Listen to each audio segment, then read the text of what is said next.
সেই লক্ষ্য একটাই কারণ এখন যে পরিমাণ প্লাস্টিক রাস্তাঘাটে দেখা যায়, রাস্তার আশেপাশে পড়ে থাকে, সকলেই কি করে প্লাস্টিকগুলো নিজের ইউজ করার পরে সেগুলো রাস্তাঘাটে ফেলে দেয়। তাই আমরা সকল মানুষকে একটাই অনুরোধ করছি, প্লাস্টিক দ্রব্য যেখানে সেখানে ফেলবেন না অযথা। সেই ক্যারিব্যাগ সঠিক সময় সঠিক জায়গায় নিয়ে ধ্বংস করুন। আর সকলের কাছে অনুরোধ করছি প্লাস্টিক দ্রব্য না ইউজ করার জন্য। তবে আমরা সমাজ গড়তে পারবো, একার দ্বারা সমাজ গড়া সম্ভব না। আমরা আস্থা ফাউন্ডেশনের পক্ষ থেকে শান্তা সেজে আজকে এই মদনবাড়ির সামনে এই বার্তাটা দিচ্ছি। এই কারণে মদনবাড়িতে হাজারে হাজারে লোক আসছে বাইরে শহর, নিজের শহর থেকে।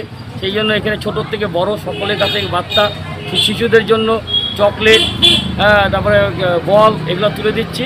আর আমরা মদনবাড়ির থেকে সাগরদিঘি পর্যন্ত যে সমস্ত জায়গা আশেপাশে প্লাস্টিকের বোতল রয়েছে সেগুলো পুড়িয়ে সঠিক জায়গায় ফেলে ধ্বংস করার চেষ্টা করি। আপনার নাম? শঙ্কর রায়, আস্থা ফাউন্ডেশন। সেই জন্য আপনি যতটা পারবেন প্লাস্টিক কম ব্যবহার করবেন। মন্দিরে এসেছেন, প্লাস্টিক অযথা ব্যবহার করবেন না। কোনো দিন জলের বোতল যেখানে সেখানে ফেলবেন না। প্লাস্টিকের দ্রব্য, যেসব দ্রব্য আছে ক্যারিব্যাগ, নিজের এইসবগুলো যেখানে সেখানে ফেলবেন না।